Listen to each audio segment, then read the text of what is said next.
im se svima, i malima i velikima, i bogatima i siromašnima, i slobodnjacima i robovima, dade žig na njihovu desnu ruku ili na čela njihova, te da nitko ne može ništa kupiti ili prodati.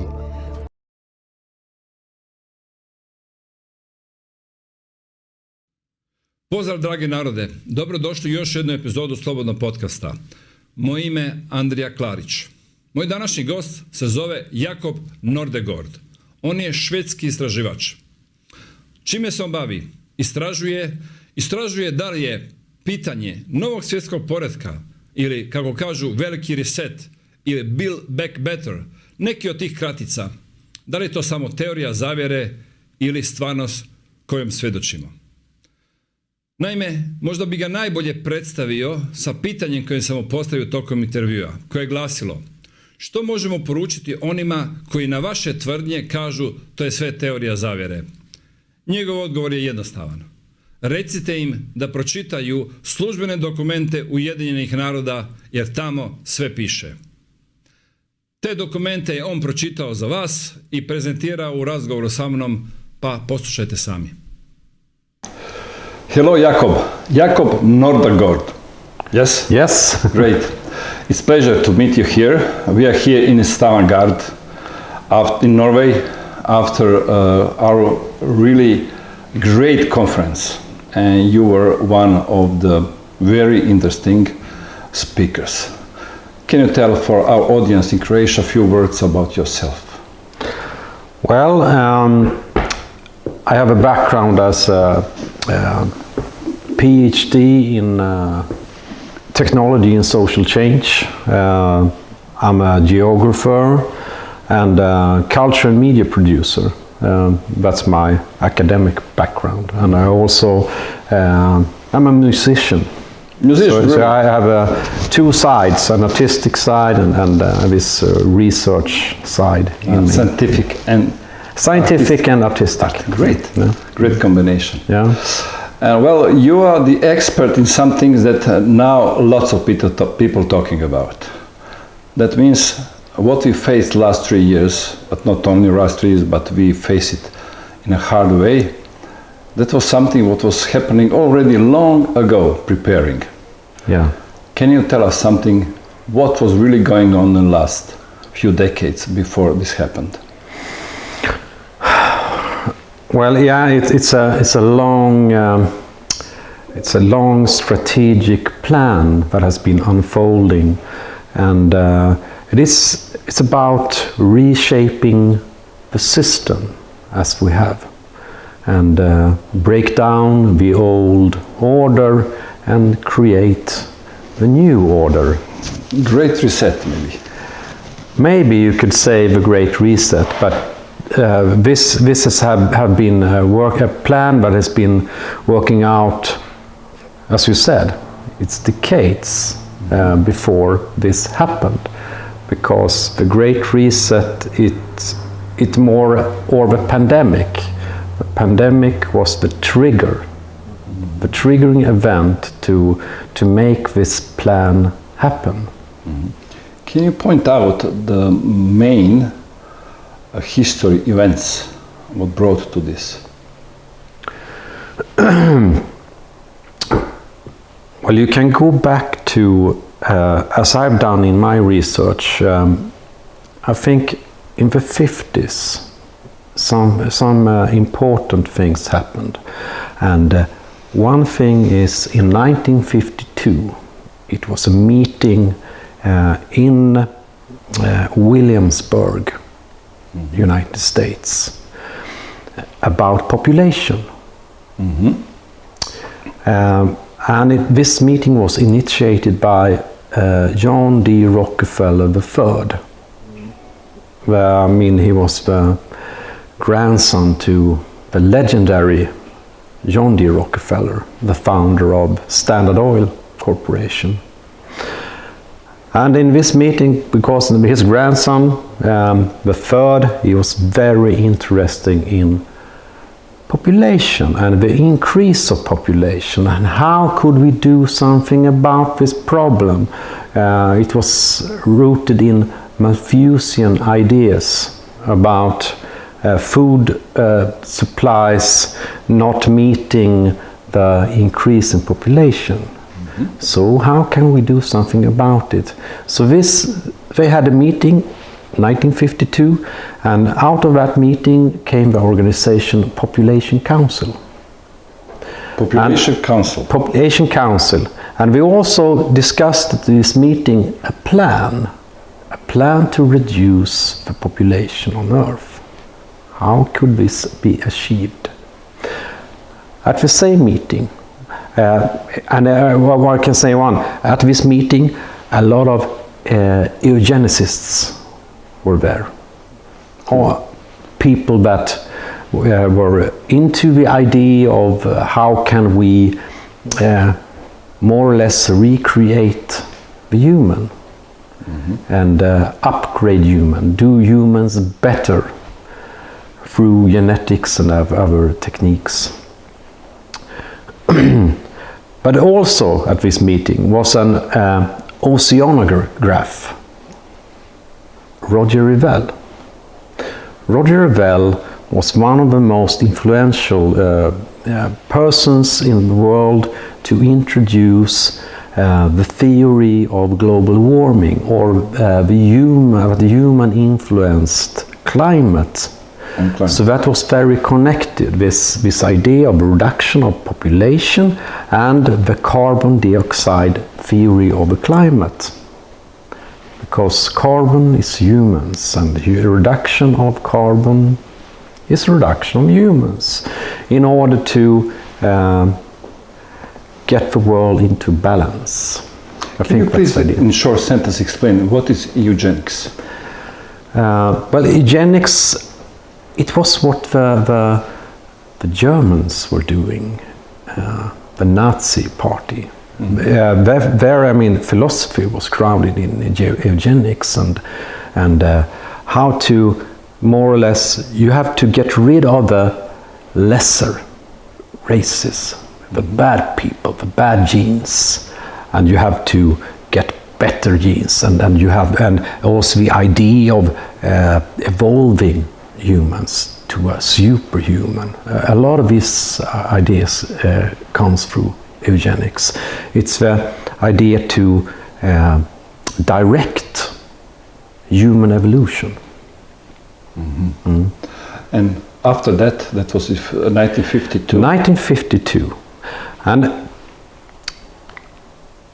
a couple of years later, it was initiated by John D. Rockefeller III's brother, Nelson Rockefeller, and a project.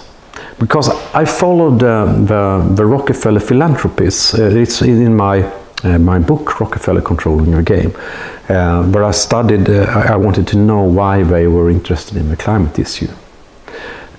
So, and they talked about in their annual reports about a special project that they received a lot of money for. Out of that came the Special Studies Project, initiated by Nelson Rockefeller. And he had or the Rockefeller brothers had a new friend. It was Henry Kissinger. They put him in charge of this new project. And they discussed, and they hired a lot of influential people, thinkers in the United States, because it was a saying that Nelson Rockefeller, he wasn't a thinking guy.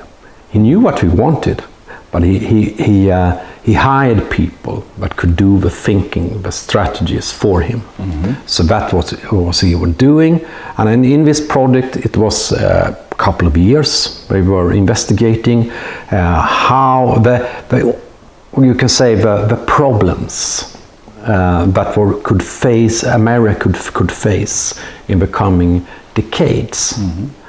And also they discussed how they could create a new world order They call it that name. They call it that name in that book. A new world order that is social, political, economic, religious, whatever. In every aspect of life, we wanted to change the system that was to a new system. And this was also built on, because the Rockefellers were or are internationalists and very into the idea of the United Nations, and so it was a basic idea to how do we make United Nations a more powerful institution, because they gradually wanted to get the power to this supranational organization. But they want to create out of the United Nations at that time. I mean, that was more a discussion club, and of course for peace talks and preventing wars, which they were never successful, of course, with that. But they wanted to create a more powerful institution in the end. So they had this idea of United Nations becoming a kind of world government. So in this report they discussed a couple of problems that could be used to further the agenda. And they identified science as one thing, because science and internationalism goes very hand in hand, because we have had these scientific networks working over borders. So that was one thing that they had observed, and they had also worked very hard with this through their foundation, the Rockefeller Foundation, building these networks and funding university all over the world. So and in that way we could influence also the scientific direction. And what they were prescribing in this report was, we use science and we can use some areas in science that are about problems, scientific problems that goes over borders. So they identified two main areas, and one was the climate, the atmosphere, and the oceans, meteorology and oceanography. So and they say in this report that if we don't have right weather control. When was this? It was in 1958, I think. This part really of talking about weather control. Yeah, we're talking about weather control, and if you talk about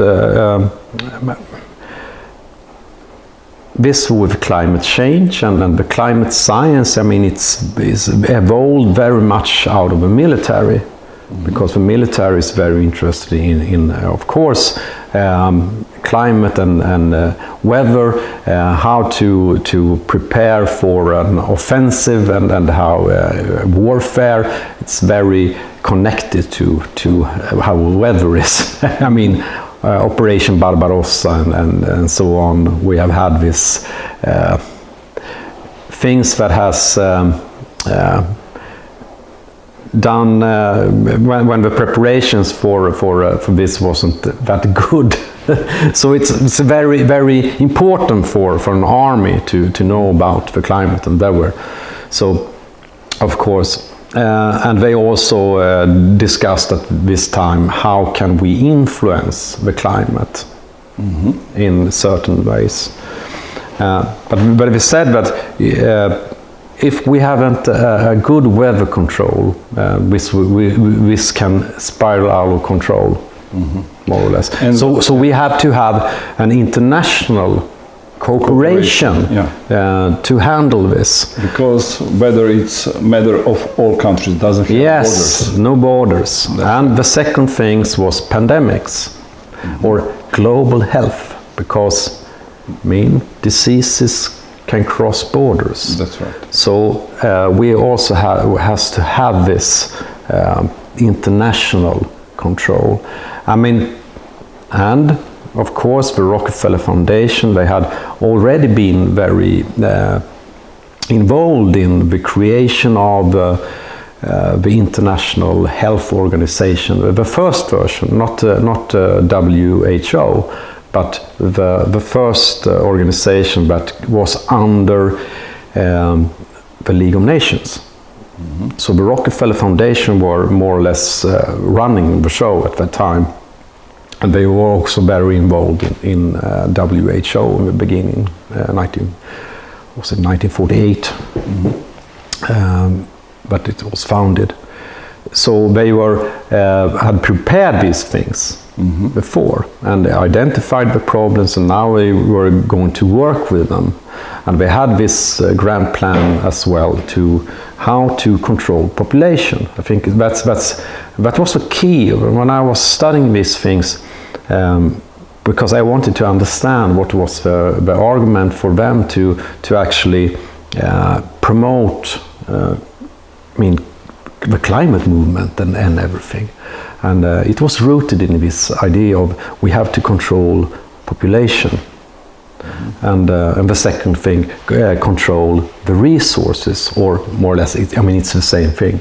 The resources of people and resources of the planet. So it sticks to it. It's very obvious when you look through all the annual reports and what they are funding and how we are arguing about it. Okay, and now we come in the last, we can say, 10 years exactly from 2010, when this famous report, Lockstep, came from the Rockefeller Foundation, where they explain what will happen in case of future pandemics. Yes. Yeah. And they put inside all the steps what we are facing last 3 years. Yes. And lots of people saying that was only practice. It was not prepared for something that will happen really. It was just practice in case, who knows, that we will be prepared. Yeah, just that it happened exactly that way that they maybe this is coincidence. Yeah, maybe, but it's a lot of coincidences. Which all the time. So because if you look at this report, where Lockstep is a part of, this is based on other scenarios before. We had this a big project called the Global Scenario Group.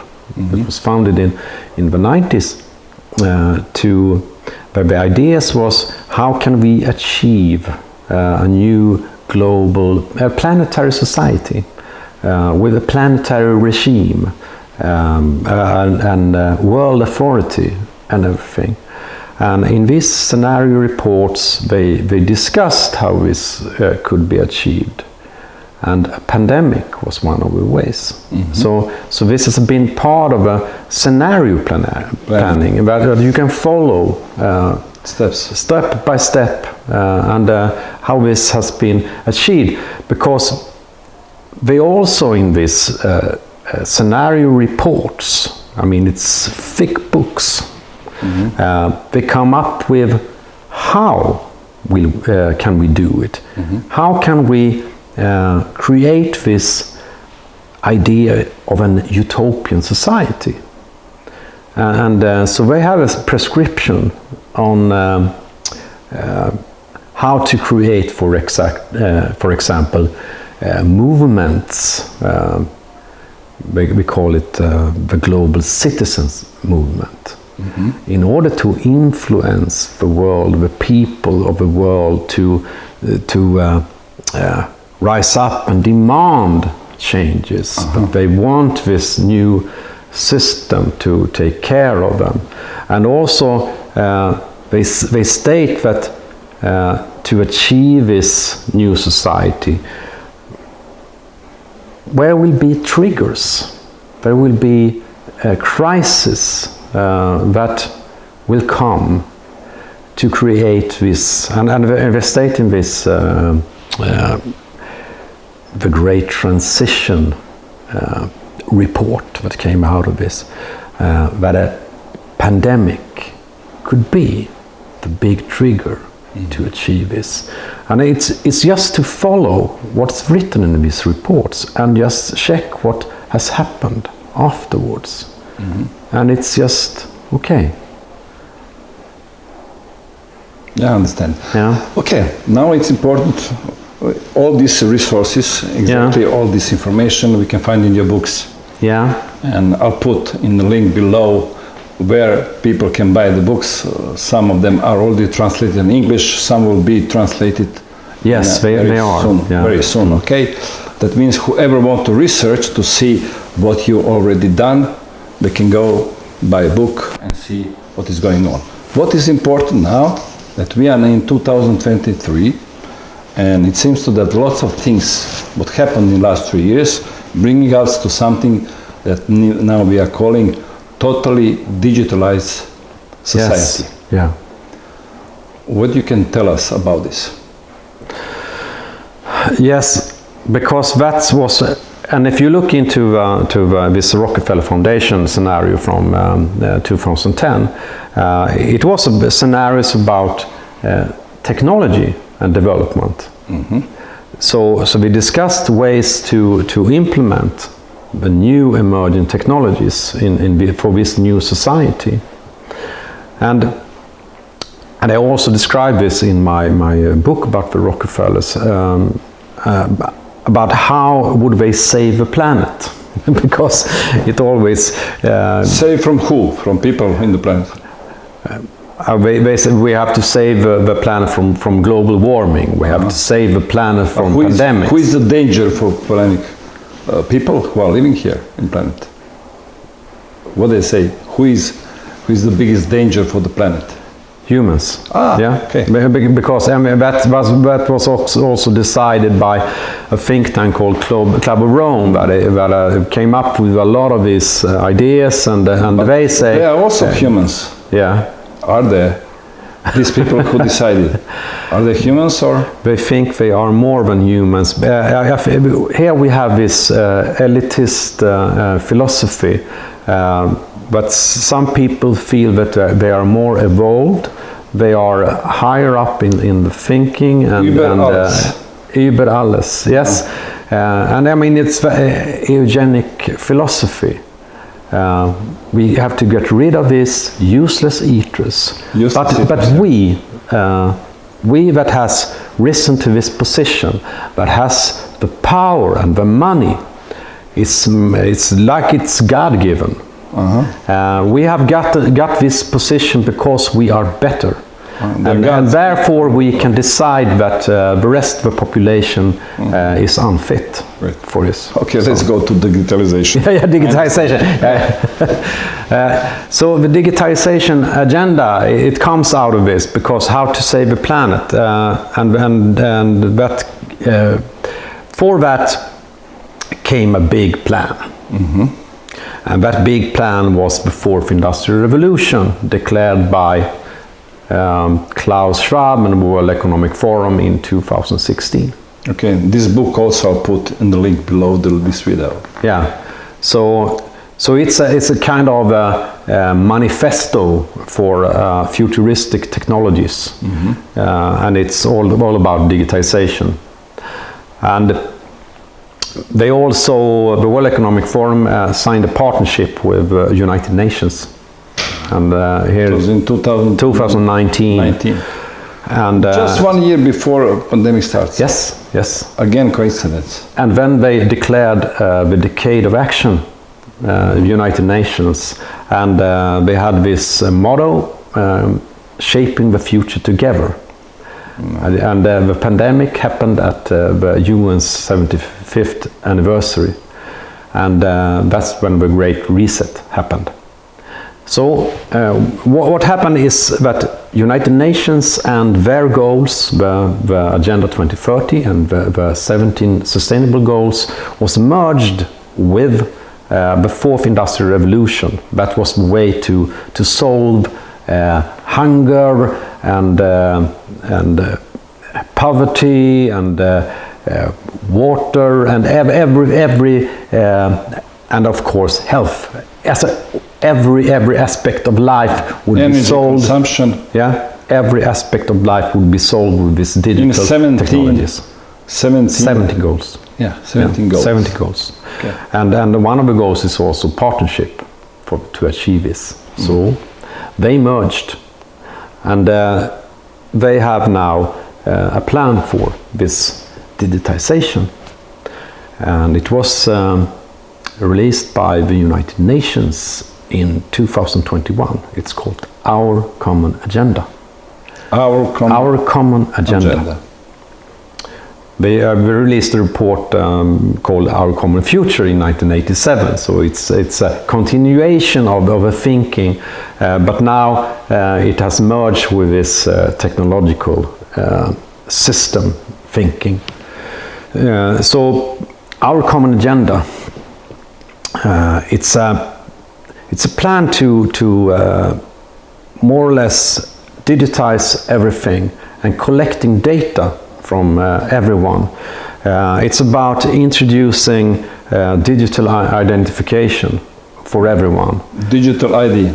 Digital ID. Yeah. So you have to have. Croatia, it's already from July 2021. We have digital ID. Yes. Okay. Yeah, and I know it was introduced in a lot of countries during the pandemic. Yeah, it was during the pandemic. Because the pandemic was used to further in this system. So, and with that, it comes with CBDCs, central bank digital currency, and a social credit system. Because all the data... China model. Yeah, because all the data that you... because it means that everything you do will be connected to the central database, what you can say. Who will control this central database? Artificial intelligence or some people? Yeah, I would say artificial intelligence will be one part of this, because it's a lot of data that you have to sort out. Mm-hmm. But of course, it's people that are doing writing the algorithms and what the AI is supposed to do and look for and warn for, because they want to create a system that can warn about potential crisis or potential dangers or dangerous peoples, dangerous social groups. Does this system can create maybe future, for example, crisis? Not only war, maybe they can create it. They can create it, of course, yeah. And because one of the main things of this Our Common Agenda, I mean, a lot of people, they discuss this with the WHO and how the new international health regulations, and that it will give WHO a lot of power. Mm-hmm. They will have the power. But this is a part of what they say in this report, an emergency platform. Mm-hmm. Because all this data will warn about potential crisis. And when a crisis hits, when the system says emergency, we will put together a platform with certain actors, like we saw in the pandemic. It happened fast, and this emergency platform, it will be run by protocols, so that everyone knows what they are supposed to do, so that this platform works in unison. No independent thinking. No one would raise their voices and say this is wrong to do. It's just when this happened, everyone do what they are told to do. So this is, I think, it's a very dangerous situation. Now we are talking about. It's very important. There is some new suggestions, exactly negotiation about international health regulations. Yeah. And inside, in details, is explained how they plan to change and move the power from the state, even above each country's constitution, to the power of World Health Organization in case of future pandemics. Yes. Now we are in the middle of negotiation about this. Yeah. And this will happen lately next year. It should be voted in May of 2024, as I'm well informed. Yes, they will. And in the same year, in the autumn, in September, they will have the Summit of the Future in the United Nations. And there... Who then? Who? Who will have a summit? The United Nations. United Nations, yeah. Because when they will decide about this, our common agenda, and this with WHO is a part of this. WHO is a UN agency, so it's a part of this. So it's a preparation to create this new system. But we will have, I mean, that's health. So that's one part of the emergency platforms will be run by WHO, of course. And then you will have another part that was about climate change. And every aspect, every crisis you can think of will be a part of the system. And also you will have businesses that will be a part of this as well. Because crisis creates opportunities, it creates business opportunities. So we have these incentives. I mean, this is a largely fascistic construction, I would say. Okay, there is a web page of Economic Forum, World Economic Forum. And this page, there is a presentation in each part. Everybody who wants to check it out can go there, click in the part, for example, climate, for example, digitalization, for example, pandemic, and all the steps are already there. And now we have one organization, private company, exactly, who made arrangement with the not national organization, UN, and they are running on the way of Agenda 2030 or 2030. And they have already steps. Who elect these people to do this? Nobody. They are non-elected. And that's what we get. It's in a society run by experts, but we don't elect them. So that means we don't decide who will run us. No, it's the technocrats. It's a technocratic system run by experts. And we have no say, but they think they do it for our sake. We will create a perfect society for you. Take care for everything. They're doing this for us. Yeah, it's like the big mother, big mother, and we will guide your life from the cradle to the grave. About anything. We're not supposed to think. Don't suppose, because we cannot think. We have them think for us. Yeah, exactly. Okay. And a lot of people doesn't think today. So we are now facing in Croatia. Now we enter in Eurozone just 2 months ago. Yeah. And at the end of this year, exactly on October, as I heard from Christine Lagarde, who is chief of European Central Bank, she says that will be decision about digital euro. Yeah. What is the digital euro? I mean, that's the beginning of the central bank digital currency that I told about. and that will become, that is money that is traceable. It's digital money, traceable, and it can be programmed. It's programmed. What does mean it can be programmed? Well, during the pandemic, I know from examples in France, they were discussing that we could shut off people's payments if they go outside of zone 3 miles from their homes. So you only use it in a certain geographical area. So and they can also say that you have to use your money within 30 days, then it will expire. Expiring date for money. Yeah. So it's a lot of like food. Yeah. Yeah. Like eggs. Yeah.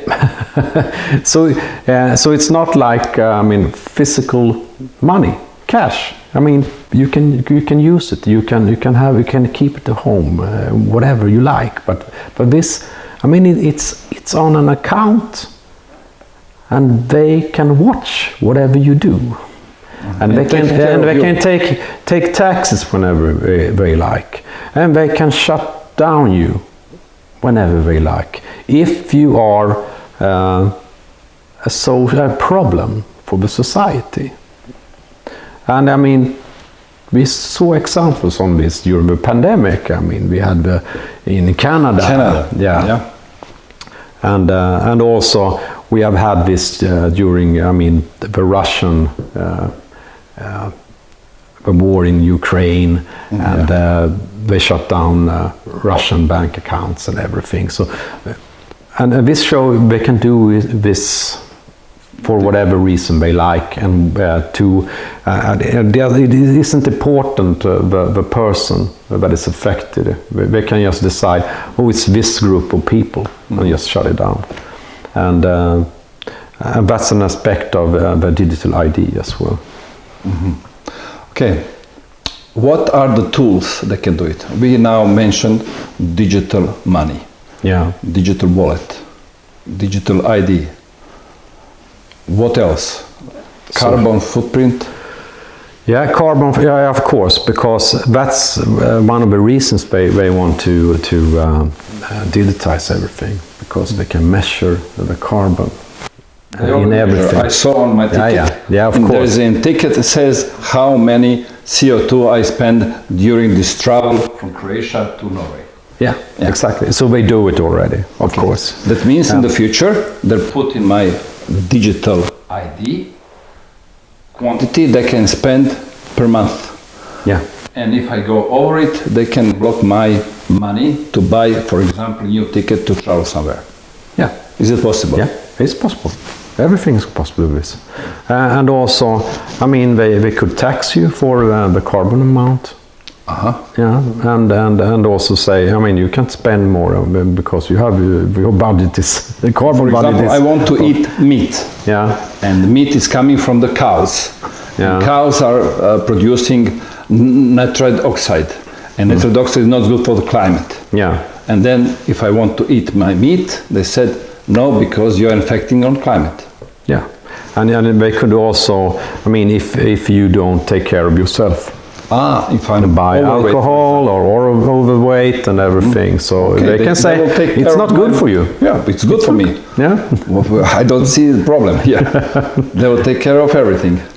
Yeah, and this and also introduce this social credit system. Okay. So you get points for everything. Can you explain what is exactly social credit system on example of China we have now?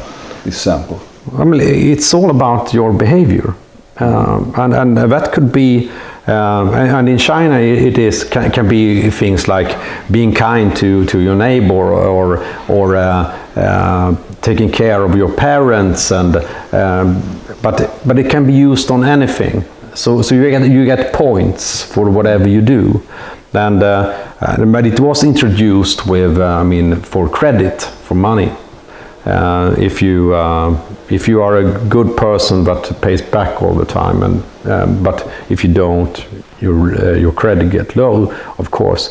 So, but they introduce this on every aspect of life. So it becomes kind of a more or less of a computer game, and I think that will be a way to introduce it for young people, because I have so many points now, and because I do these good things, and it can be a thing to measure with other people.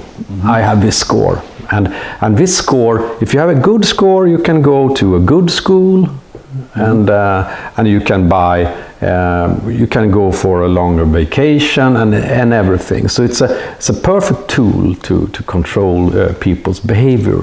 Okay, I heard also just a few days ago that in China there is a lot of people who has so low credit score they cannot travel by train. Yeah. But they have now opportunity to buy out their score, give more money to government, and they'll upgrade the score. Yeah. There's additional taxes for people who are not behave well, as I understand. Yeah, of course it could happen. So I mean, it's happening. Yeah. I mean, it's right now in China. But okay, China is something really everybody see, and they have a communist system, and communist system for a long time, and they have to obey it. How can they implement this in countries like Europe or United States? That's our traditional democracies, and all freedom and development coming from these states. How they can do it? Fear. By fear. By fear. I mean, the things they did during the pandemic shows that they can do these things. They will create fear, and we will willingly give our freedom just to protect us from the fear. Yes, I mean, and in Sweden they changed the constitution. What they done in Sweden? Yeah, they changed the constitution, and this is a preparation for the next pandemic, and so that they can shut down the country in another way than they did.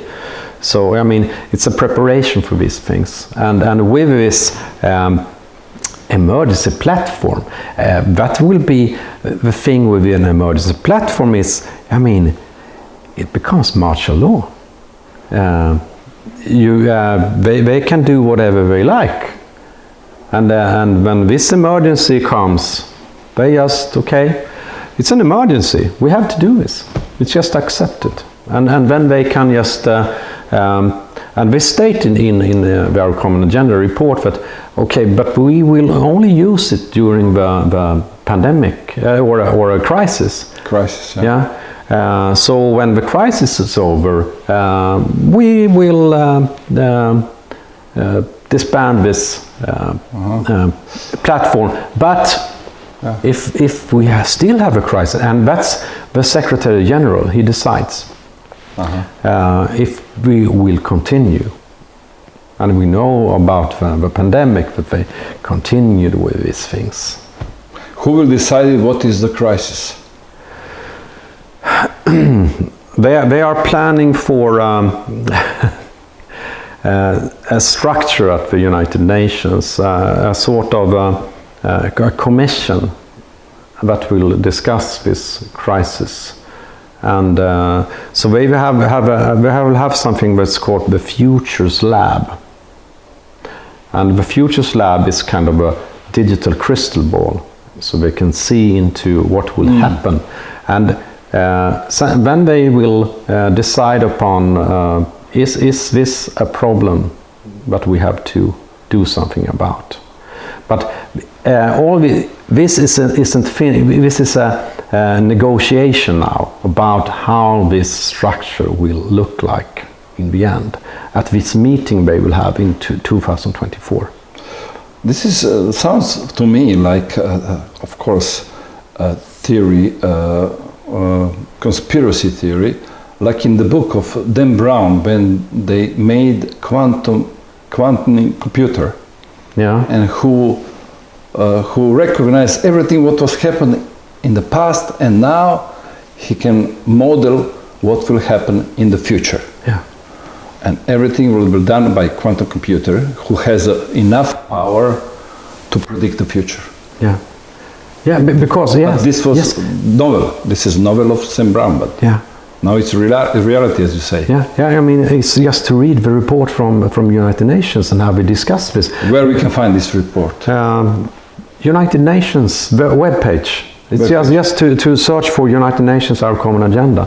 Our Common Agenda in United Nations. And they this year publish policy briefings about each area, because in this Our Common Agenda we have 12 commitments to achieve Agenda 2030.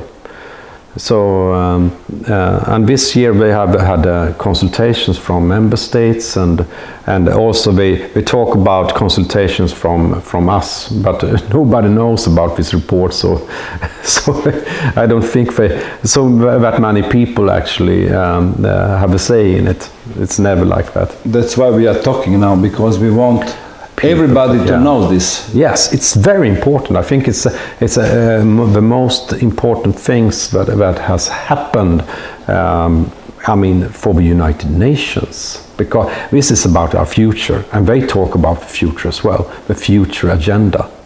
And they also, I know a lot of influential people now talking about we have to make sure that the futurists take control of this. The futurists will be a part. Yeah. Is there a school for this futurist? University or something like this? No real university. I think it's just a title that you give yourself. But it's futurist is someone that more or less want to control the future. Look into the future and control the future. It's ideology. It seems it's like a self-made prophecy.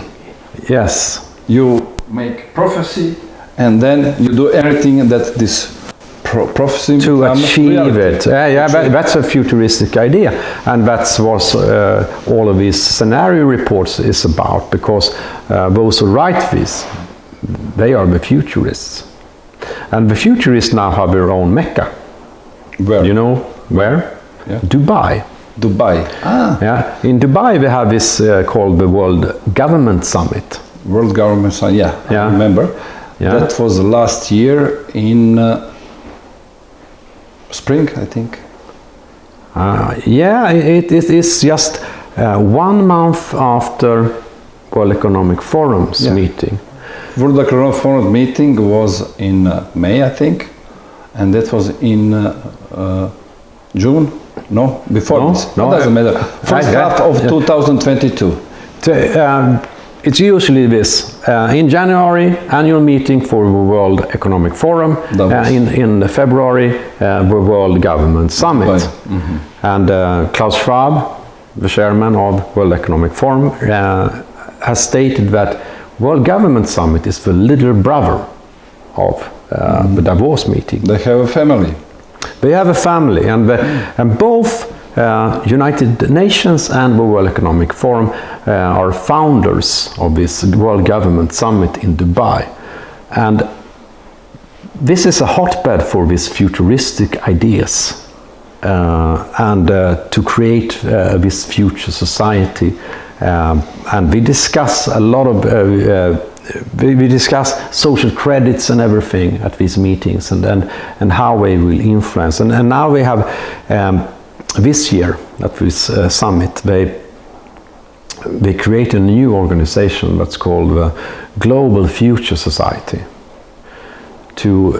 Because they want this Mecca for the futurists in Dubai. So all these so you can find people like Harari, Yuval Harari. I mean Noah Yuval Harari. And a lot of these transhumanistic thinkers. And this is of course grounded in the eugenic philosophy that I talked about in the beginning. It's the same. Okay, what we can say to people who are now first time hearing about this and they think this will not happen. no way that somebody is so evil, they want to, I don't know, kill few billion people in the long term or in the short term, and also have a control of all others, because this is evil force, as we say. What we can tell to them if they don't believe us? I think, I mean, it's very easy to check out for yourself. How? You have internet. You can just type in what we've been talking about. United Nations, our common agenda, World Economic Forum, World Government Summit. Everything is out and just to read. You can just download all these reports. Or you can also, I mean, I've done the work to compile all these things. I've been working to go through all this documentation because, I mean, it's, for example, the Rockefeller Foundation, the Rockefeller philanthropists, they are very, very good at keeping records. So we have this Rockefeller archives that is spanning for like 100, more than 100 years with all that they have done. So it's very easy. If you're a researcher, everything is there. It's just to check everything. Just read. And or job for researching, you've done it for people. Yeah, I've done it. So the easy way is, of course, to buy one of my books, because and there you can find also all the reports that I have been using. So it's very, very easy to check everything and see that I have been correct in what I've been writing. So everything is there. Yeah. They are not hiding. No, they are publicly speaking. Just it seems to that you cannot find this kind of discussion in mainstream media. No. Why? Because they don't think people. I mean, if people know about these things for real, they will oppose, of course. But on the other hand, all material is there. You can find it because they publish everything. And I mean, I usually ask, when I have lectures, I ask people, so, how many have you have heard of our common agenda? And I haven't met at any meeting someone that had heard of that report before. And of course, that's because mainstream media doesn't mention it. Well, okay, that's why we are here. Yeah. That's why we are alternative media who wants to open this discussion, because I would like really that everything what you say, it's really just conspiracy theory, and you are talking really something that will never happen. I would really like it, because that means in the future my children will have a good life. Because these people are preparing for us a better life in the future. That means better life even for my children, and if they succeed, my children will have a better life than myself, and it's very good news for me. But what if it's not true? What if what you are telling us now, everything exactly as you're saying? What people can do? Well, people have, the thing is, we have to start getting this out, because, I mean, we need a public discussion, and people need to be aware of this, because if we aren't aware, of course we can do anything about it. It will just happen.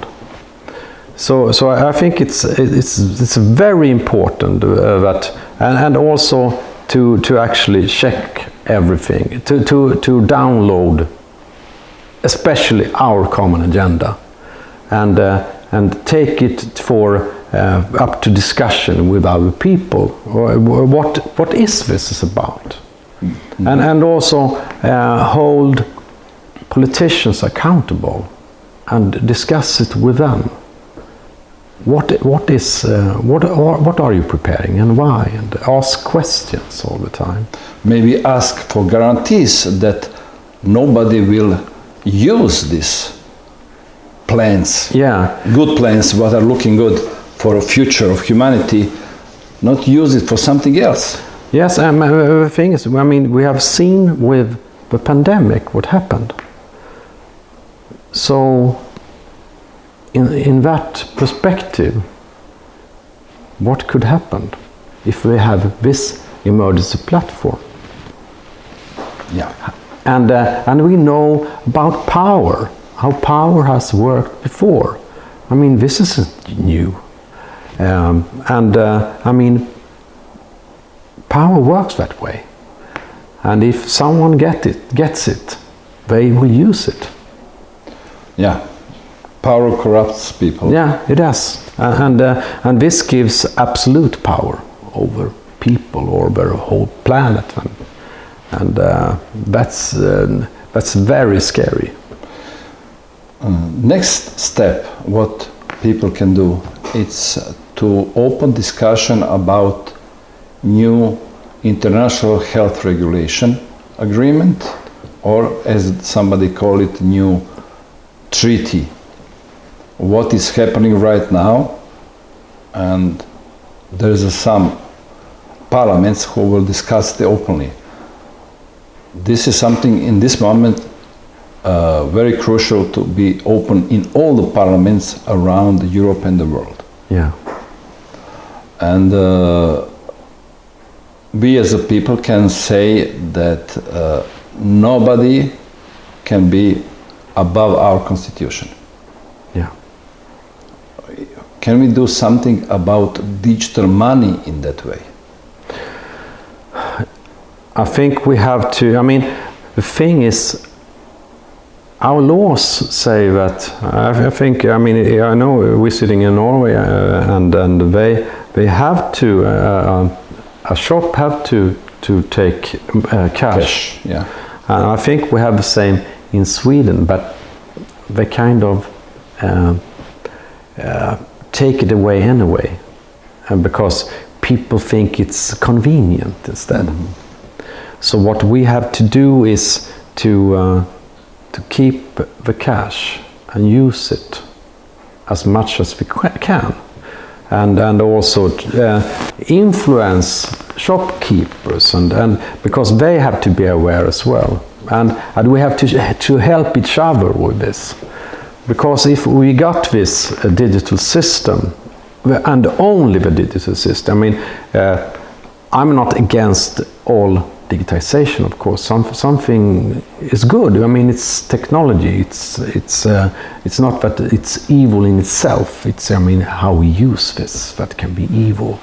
But we have to keep and it's very important to take care of what we have. We have the physical, and we have to take care of use physical cash and have physical meetings with people and everything, because we have been lulled into this digital world, and the young people, youth, they are very into just watching their cell phones all the time or smartphones, and so that's an important thing to get people together and start working together, and with this awareness that many have, and I think that the people that are aware of this should come together more, because if we do that, we create a stronger power, and because if you're alone, you can influence only a couple people. But if you are a larger group, mm-hmm. you can influence even more, mm-hmm. and that will. And if people start to recognize that, oh no, it's not only one nutcase that I know of. Now it's have a neighbor, have someone where I'm working with, and it's and I know also this with people that think they are alone. They think they are alone in their thinking about it's just me that and other people see me as a conspiracy theorist or whatever, a denier, and I'm just alone. So I have a lot of people that talks to me and say, I'm just alone. And I say, no, you're not alone. I mean, I have contacts with people every day that talks about exactly the same thing as you. You're not alone. It's just that you are afraid to talk to certain people because you think that they think these thoughts about you if you say this. But in some ways, I mean, we're all humans. No. And I think if I mean, how many humans want an inhuman system? What do you think about the idea to put in the constitution that cash has to stay as a way of paying? Because they are not hiding, they want a cashless society. If we receive cashless society, that means everything will be digitalized with this digital currency. That means they will have power to switch off somebody. But if we keep cash in our system, minimum as long as it takes until we have really certainty that this will not happen, this dystopian society. Maybe the idea to put in constitution that cash has to be accepted and keep it that way until we change it, of course, that will be the way of payment. What do you think about this idea? Yes, and as I say, I think it's in law, written in law in a lot of countries already, that they are supposed to have cash. Because if they don't have this attention, then it's not really be a problem to put in the constitution. Yeah. If you say, no, we will not do it, then okay, just give us guarantee. If it's in constitution, you cannot do it. Yeah. I don't see why not. Yeah. Well, this, what we have been talking about now, is something that I think in the future will be much more topic, because things are happening very fast. Yeah. Now we have this World Health Organization International Health Regulation decision, treaty for the future pandemics, and that will be finished in May of 2024. Then digital money, central bank digital currency, what will be end of this year for Europe. Yeah. And I think United States already tested for 6 weeks, I think. Yeah, and I know that Russia has this as well. That's right. Russia is all, Canada also, I think now.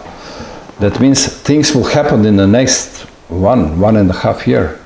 Yeah, and if they can declare this emergency, it will happen even faster. Even faster. So I think we have a window now when it's open to influence this in another way. We have window, but it will not stay open so long. Exactly. Yeah. Well, it was really a pleasure to talk about this thing. I hope that in the future we will have much better solutions. Yes. But anyhow, it's very important for lots of people to know, to be aware that our freedom and our democracy is in danger. Yeah, very much so. And if we don't do nothing, if we sleep in democracy, we will wake up in totalitarianism. Yeah. Jakob, thank you very much. It was really a pleasure, and I hope we see you soon in some new conference. Yeah, thank you very much. It was a pleasure. Thank you.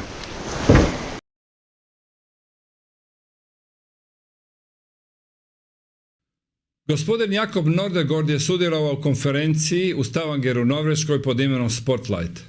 Tamo je imao prilike prezentirati sva svoja otkrića, prezentirati svoje knjige i najvažnije dijelovi njegovih informacija, prezentacija i knjiga možete vidjeti u ovom kratkom sljedećem izlaganju. Our first speaker is Jacob Nordangård, who is a Swedish fellow countryman of mine. And I had the pleasure to interview him recently. He is a Swedish researcher and author with a PhD in social change and technology from Linköping University. He's recently written an extremely interesting book that I'm about to start reading very soon, and I'm super excited about that. And his lecture will be based on his latest book, which is The Digital World Brain, and it will inform us about how we are moving into a global digital surveillance and control society. So a big applause to Jacob Nordangård.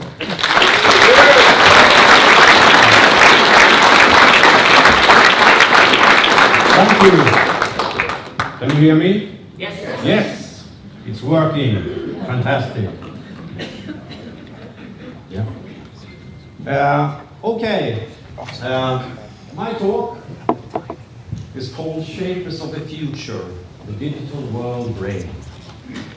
I will go through the idea to create an organ to manage global challenges, a world brain, and how this has become a part of the United Nations' current efforts to upgrade the multilateral system. What they refer to as our common agenda. This grand project, however, risks developing into a global technocratic dictatorship. This is my books.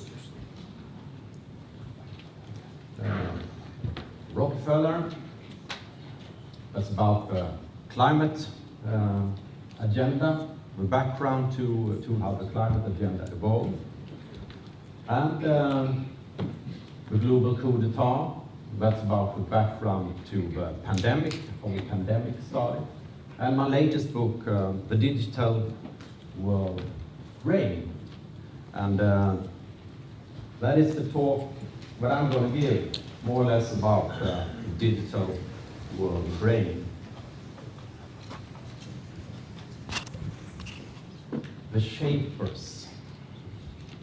Who have shaped this agenda?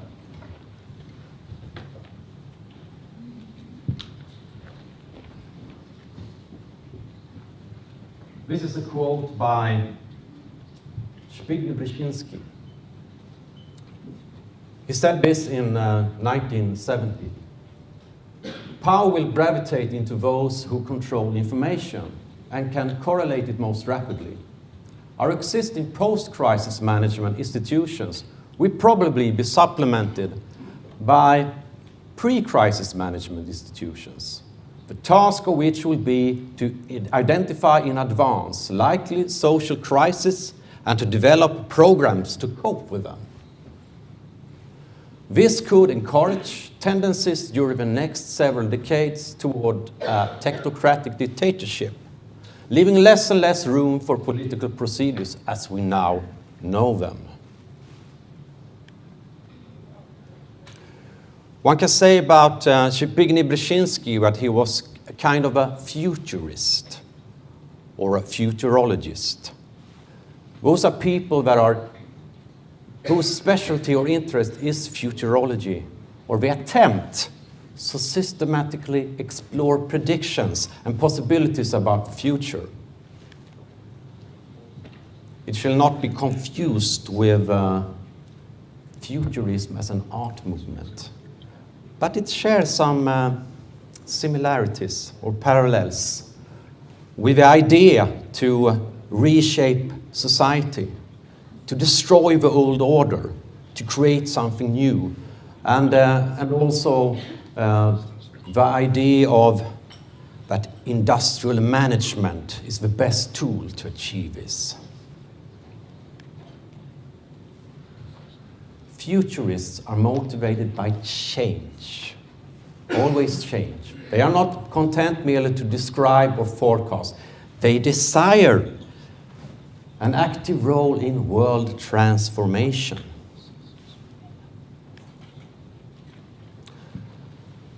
And we have grand ideas about the future. A vision about perfection, creating a utopian society. But also the idea of doomsday. This is Thomas Malthus, lived in the 18th century, and he said that we have to do something about population. We have to control population, because if population grows too much, we won't have enough food to eat. And this is a big prophet among a lot of futurists, as we shall see.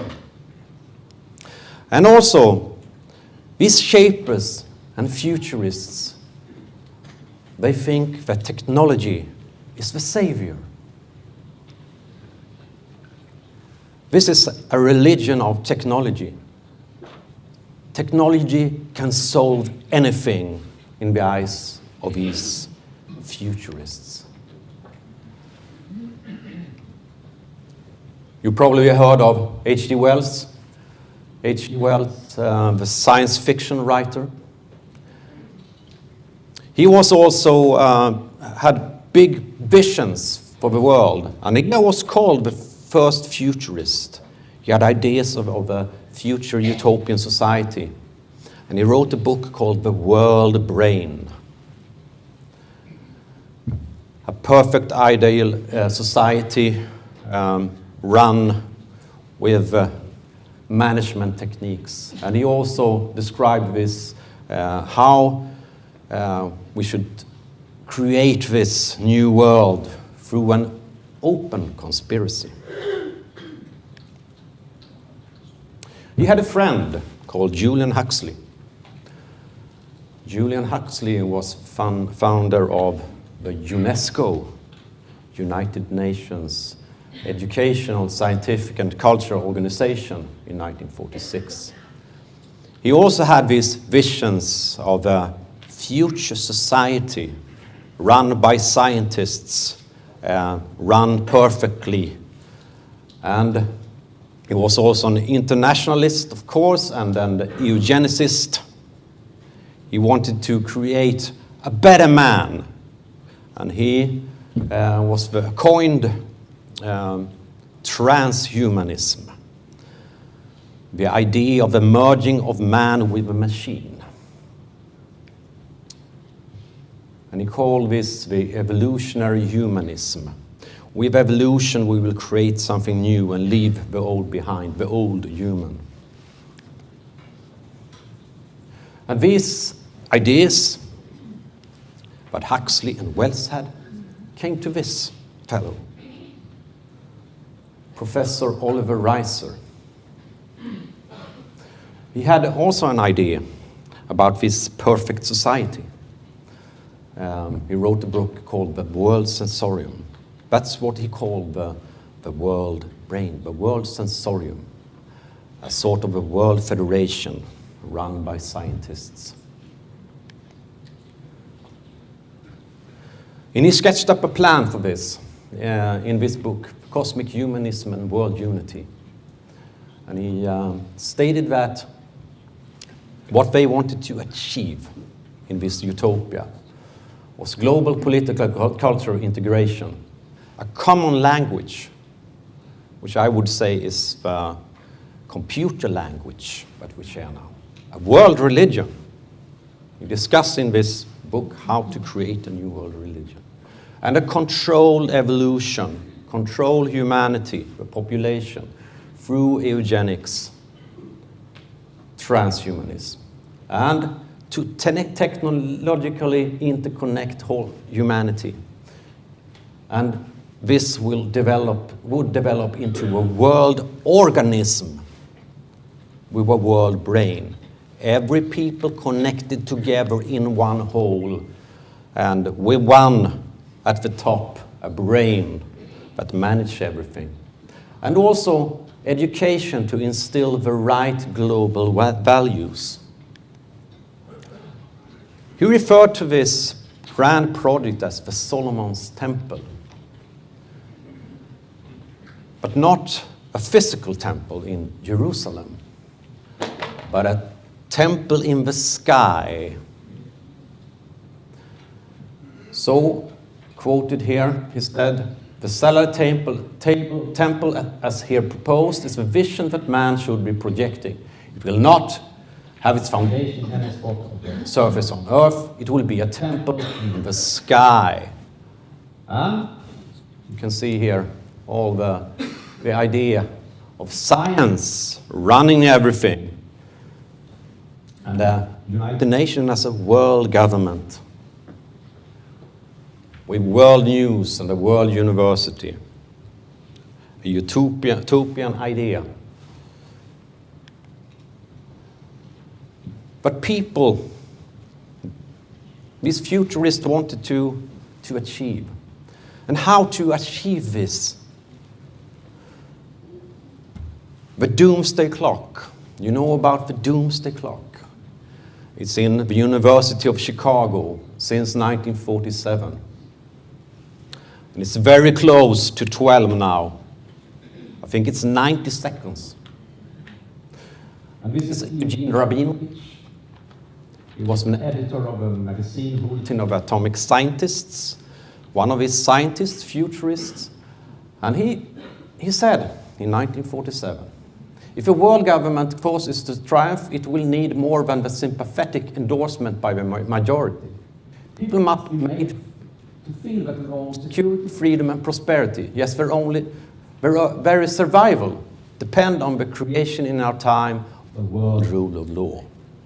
We have to scare people to get what we want. And the world future society. Here we find these futurists, this grand vision, all these ideas that Huxley's and Reiser and the scientist of the Bulletin of Atomic Scientists had, came to the World Futurist Society, founded in 1966, with the idea they wanted to be a part of this. They wanted to develop methods to help co-create and architect a better future and a better world, run by the scientists. And this is some of the famous futurists that was a part of this, or still is a part of the World Future Society. Buckminster Fuller, Arthur C. Clarke, Gene Roddenberry, that's the Star Trek originator, Herman Kahn, Alvin Toffler, and Ray Kurzweil, as you probably know about. He has the Google now, and he talks a lot about the singularity. And these futurists, they also discussed scenarios about the future. Herman Kahn, in 1967, he published this book, the year 2000, about ideas about how this future would evolve and what they wanted to have from the future, what they wanted to create.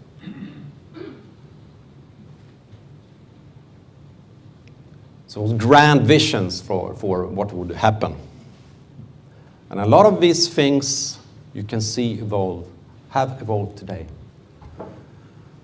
And these ideas, the futurists, they were working at institutions like this, Stanford Research Institute and the RAND Corporation. Think tanks that is very well connected with the military. The military has always been futurists.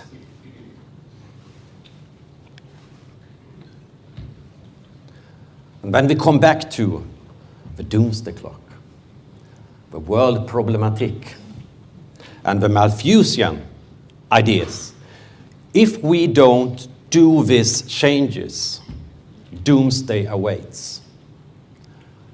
And the most important think tank for these ideas was the Club of Rome, founded in 1968 by Aurelio Peccei. He was the second man at the Fiat motor company. And these doomsday prophets have had an enormous influence on the agenda about what happens if we don't adjust the system and create a world federation or a world management to keep humans and the planet in check. These were a think tank by the wealthy people. We also find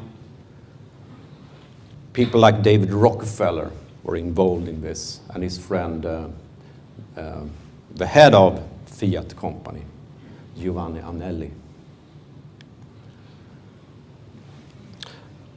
At the same time, we had some books that came out talking about this changing of society into something totally new.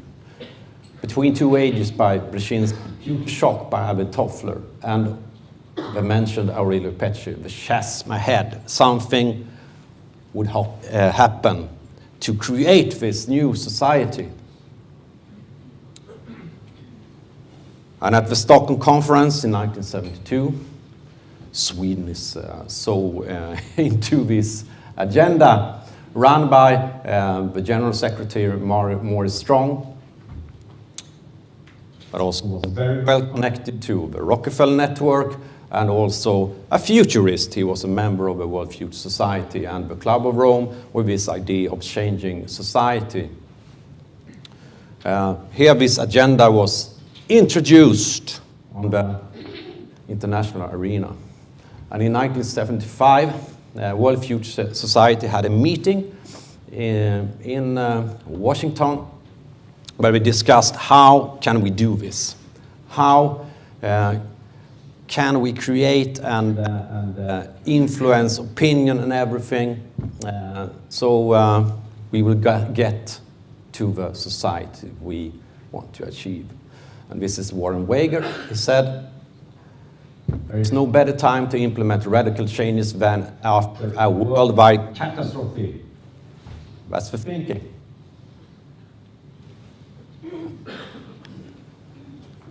And at this same meeting, Erwin Laszlo, a member of the Club of Rome and a member of the World Future Society, presented this project, Goals for Mankind, a Club of Rome project. In this report, they have defined through computer modeling that the resultant ideal sustainable population is hence more than 500 million but less than 1 billion people in the world. And this has been repeated a lot of times. And this is, of course, yeah, Gro Harlem, Brundtland. The Brundtland Commission, one of the most important reports ever written about, and that's the futuristic agenda. That's the scientific agenda. That's how to create this future technocracy. That's in our common future. And they always state this. It's common, together, the world organism. Roland Brundtland, together with Maurice Strong. They are both members also of the Trilateral Commission. They were Rockefeller's elite organization. Very influential report that led to this Agenda 21 in 1992, and with Maurice Strong at the helm again, and they stated, in our hands. We always say that like this, in our hands. We want the world in our hands. Is it the dove or is it the hand that takes the globe? the scenarios. These futurists had scenarios for how to create this new society. So, members of the Club of Rome and the Earth Charter Commission, they started this initiative, the Great Transition Initiative. And this was a plan on, or they developed scenarios on how could the world evolve in the future. And you can see the globe in pieces put together again, like Build Back Better. And they say this in this report, a reconstituted world order. That's the goal. Before the crisis, global governance was effective primarily in one area, setting the terms for liberalized trade, deregulation, and privatization. But after something comes the World Court, the reconstituted World Union, and the World Regulatory Authority. We state this in this report. So we have an idea of creating a world government. And this is United Nations and the Rockefeller Foundation. They are behind this report. So we state this is printed. But how to achieve this? They have this these scenarios, three main scenarios: conventional worlds, barbarization, and great transition, and they are divided in 6 parts that they saw in the future in 2002. The first, market forces, business as usual. That means power moves to the private sector, international banks, and the WTO. The UN is largely a toothless platform for international conferences. High-minded rhetoric and crisis management. Not good, according to them. Policy reform, on the other hand, the economy is aligned to environmental goals. Governments are able to forge comprehensive initiatives to align the economy with environmental and social goals. Incremental change is achieved, fundamental change is absent. It's not enough. And then comes the more scary scenarios that you might recognition regarding what happens a couple of years ago. The fortress world. This is a world where systematic global crisis deepens. When the systematic crisis deepens, powerful international forces are able to impose order in the form of an authoritarian system of global apartheid, with elites in protected enclaves and an impoverished majority outside. And I know those who wrote this report, they said when the pandemic arrived that it looks like we have a fortress world scenario now. And if this fortress world scenario don't work, as they can't keep the power, they see that we will have a breakdown. The authoritarian forces of fortress world are unable to counter spreading chaos as environmental and social crisis spiral. Control, conflict spreads, and institutions disintegrate. But bad. We don't want it that way. And if, from this is another scenario, if breakdown comes, we could develop something like this in the future. Eco-communalism. But this isn't the preferred scenario. The emergence of a patchwork of self-sustaining communities. And they state that this won't happen if it's not a recovery from a collapse. But this is the preferred scenario that they had. The new paradigm. We have global democratic governance. It looks like a high-tech future, as it did. It envisions the ascendance of new categories of consciousness, global citizenship, humanity as a whole, the wider web of life, and the well-being of future generations, alongside democratic institutions of global governance. So that's what they wanted to achieve. And how to change the world. So they gave advice. And these reports are used by the United Nations Environment Programme. We have to create a global citizens movement that can create an alternative vision and effective strategy for realizing it.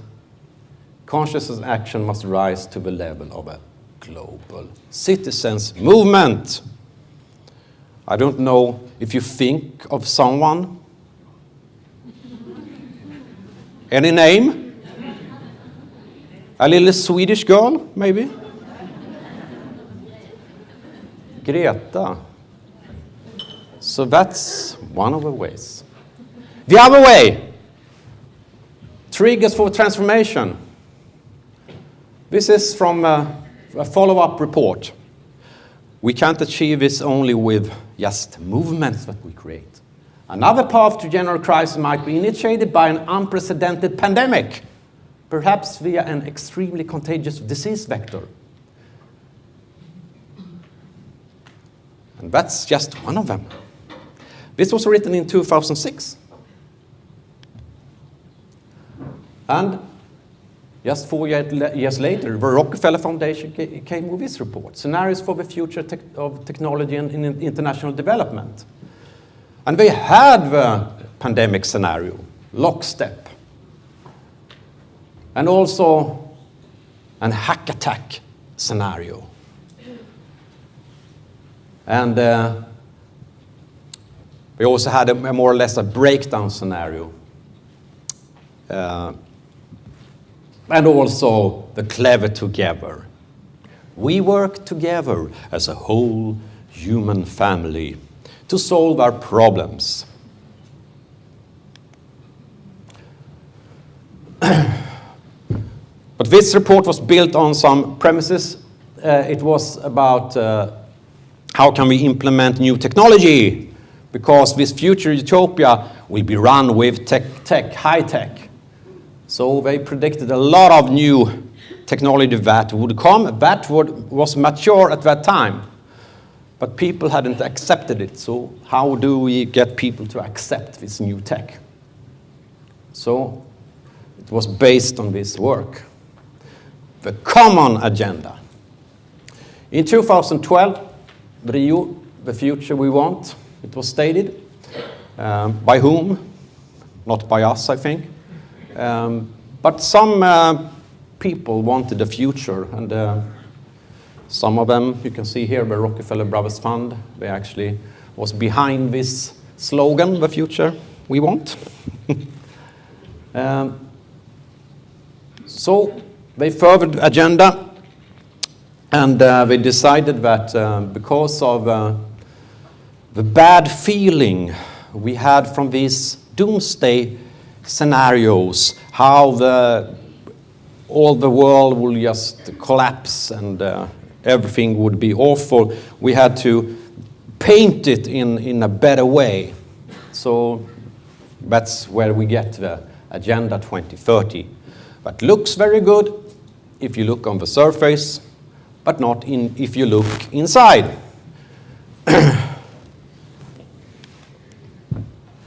Because this is what's inside, of course. Klaus Schwab and his book. It came just some months after this Agenda 2030 in late 2015 and presented at the World Economic Forum meeting in 2016. And yeah, this is a new futuristic manifesto, I would say.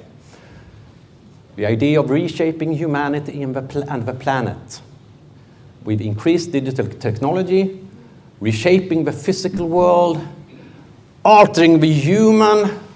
I remember reading that at that time, and I asked, what are they saying?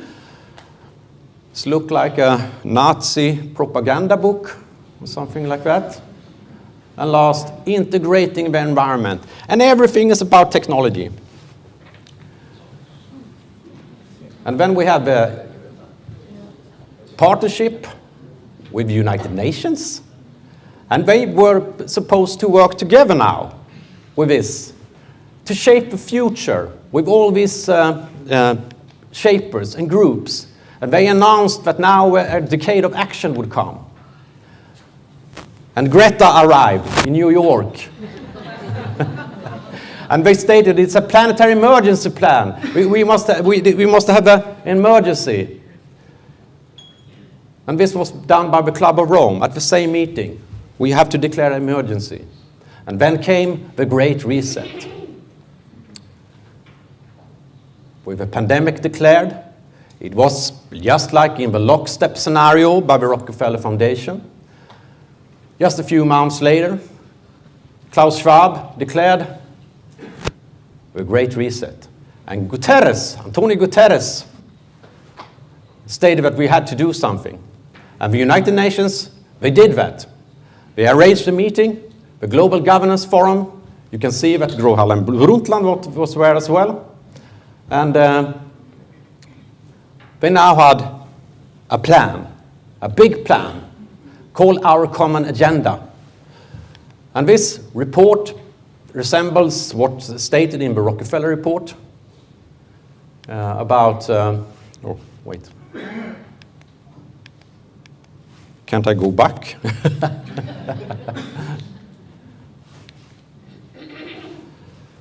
About controlling the future. Yeah. So this is Our Common Agenda. And everything is about how can we control the game and everything around us. And if we don't do it, we will have more planetary crisis, the Club of Rome has told us. And the next thing came, the trigger, the war in Ukraine. Just a few months later, another former prime minister, the Swedish Stefan Löfven, were heading the new multilateralism platform, a high-level panel, to create incentives to achieve this Our Common Agenda. But it was other people that were very influential in this. Farman Shanmugaratnam in the background, a part of a group of 30. And he stated that things will get worse. We have entered a perfect long storm. And behind this panel, we also find the Global Challenge Foundation with the Swede Johan Rockström, stating what we have to govern our climate future better. And in 2024, when we have a meeting called Summit of the Future, that we will decide this new agenda. It's a pact for the future, and they will adapt tools for better to cope with pandemic disease, runaway climate change, violence in fragile states, economic shocks, and cyber attacks. And they will have a declaration for future generations, because they don't count on the current generations. The current generations are a problem. So, recognizing that we are in an era of existential threats with intergenerational consequences. And they also will have an envoy for future generations, because we are the generation that destroy. And they want to an envoy for future generations, and they have talked about making it an artificial intelligence that decides for the future. They also have something called the Global Digital Interdependence, a Global Digital Compact. That's a major part of this agenda. Everything digitized, everything is about data, collecting data from everyone. We took help from Melinda Gates and Jack Ma from the Alibaba group. That's the ones that created the social credit system in China. And digital ID, of course, a system that won't allow us to do anything without have this ID. Restrictions everywhere if we don't follow. And space is a big part of this agenda. Global satellite monitoring of the whole Earth system. This is the satellite temple. And we also have the idea of creating a futures lab where we want to filtrate all data in this system in order to predict human behavior patterns and climate risk. That's the things we want to do. We talk about creating a digital replica of our planet. So they can monitor, understand, simulate, and anticipate future events. So that's why we need to digitize it. And also this control of information, the Ministry of Truth. And they state here, the ability to cause large-scale disinformation and undermine scientifically established facts is an existential risk to humanity. And that we own the science. Melissa Fleming from United Nations said this. And we know what science this is. This is climate science, and this is health science. Influencing behavior. We have this idea to influence how can we, through sludging and nudging, influence people to think better. And we're going to release a global catastrophic risks report every 5 years to see what will happen next. What kind of future complex shocks can we see in the future? Climate events, future pandemics, event involving biological agents, and things like that. Unforeseen black swan event. As Klaus Schwab said, there will be certainly what we call the black swans, the unpleasant surprises which will come in our way. In order to fix this, they have created, or have said they want to create an emergency platform that will automatically be put together when a crisis hits, together a multi-actor network, all the grand players, big corporations in it to solve the crisis. We talk about Global Health Threats Council. And that they want to have a new global surveillance system in order for the pandemics, to handle the pandemics. But we also want to save the whole planet. The Global Commons Alliance, a big plan for a small planet. It's an initiative by the Rockefeller Philanthropy Advisors and the super rich foundations.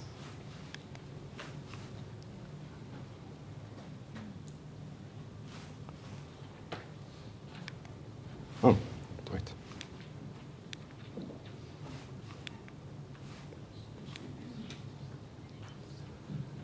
Time to wrap up.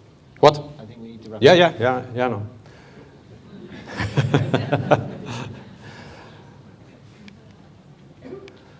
Yeah, there's something wrong with the presentation here.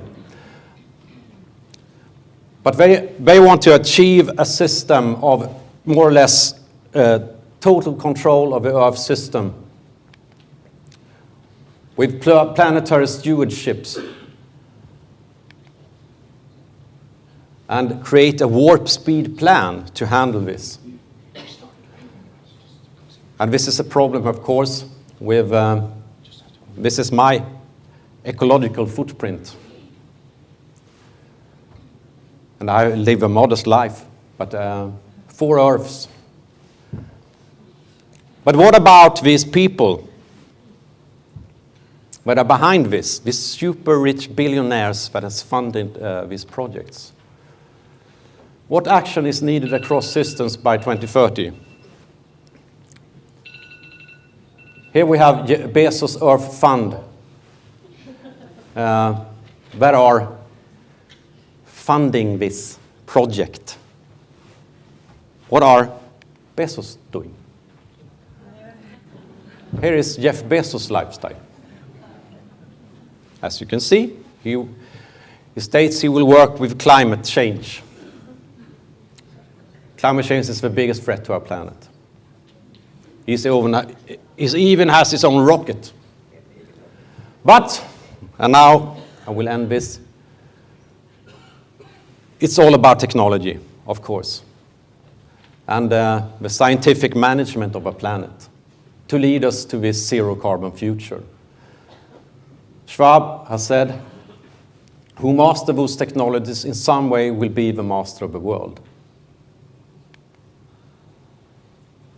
And this is where we could be heading if these people get their way into a singleton, a single decision-making agency at the highest level. Once formed, a future singleton might be perpetually stable. This could happen if surveillance, mind control, and other security technologies develop in such a way to enable a singleton effectively prevent the emergence of internal challenges. All we have to do is declare the planetary emergency. The doomsday clock is very close. And this is from the Great Transition. As they declare the planetary emergency, using a revamped United Nations as their platform, a state of planetary emergency is declared. A campaign of overwhelming force, rough justice, and draconian police measures sweeps through hotspots and conflict and discontent. We can hope, but we don't get this future.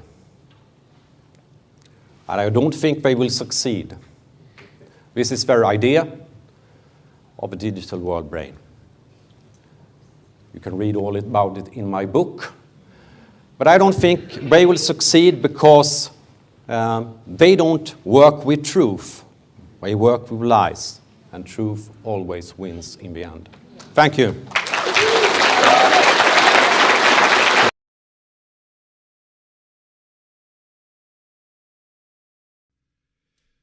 Vjerujem da informacije koje ste čuli su vas naveli na razmišljanje. I mene su. Nužno je kritički razmišljati, nužno je informirati se, pa tek onda donositi zaključke. Ako ćemo vjerovati svemu što piše o naslovnicama ili ono što nam prezentiraju mainstream mediji, vjerovatno ćemo biti u najvećem dijelu u zabludi. Stoga imali ste priliku sami čuti, vidjeti, postaviti pitanja, pa donesite svoje zaključke i svoje uvjerenja. Ako ste zadovoljni sa ovim što radimo i kako radimo, ako ste zadovoljni sa gostima koje vam donosimo, nagradite nas, kupite nam kavicu, puno će nam značiti, pomoće nam u našem radu i bit ćemo još motiviraniji da i u buduće budemo sve bolji. Jedini koji uistinu mogu ocijeniti naš rad ste vi, naši gledatelji. Hvala vam lijepo još jedanput i vidimo se u nekoj idućoj epizodi. Nitko vas neće natjerati da se poklonite zvijeri, učinit ćete to svoje voljno, odbacujući vjeru. Bićete laka meta za zvijeri, jer se niste podredili vjeri. Ako se ne podredite vjeri, podredit ćete se zvijeri. Toliko ćete se suobličiti sa ovim svijetom, da nećete ni prepoznati da ste u zabludi. Biće to najveća demonska prevara ikada i pravedno zaslužena osuda nad nepokajanim grešnicima. Gdje su svi oni koji su nas liječili, zakletvom iz mrtvih prizali, svojom šutnjom ste nas izdali. Gdje su svi oni koji su nas liječili, zakletvom iz mrtvih prizali, zar su nas i oni izdali.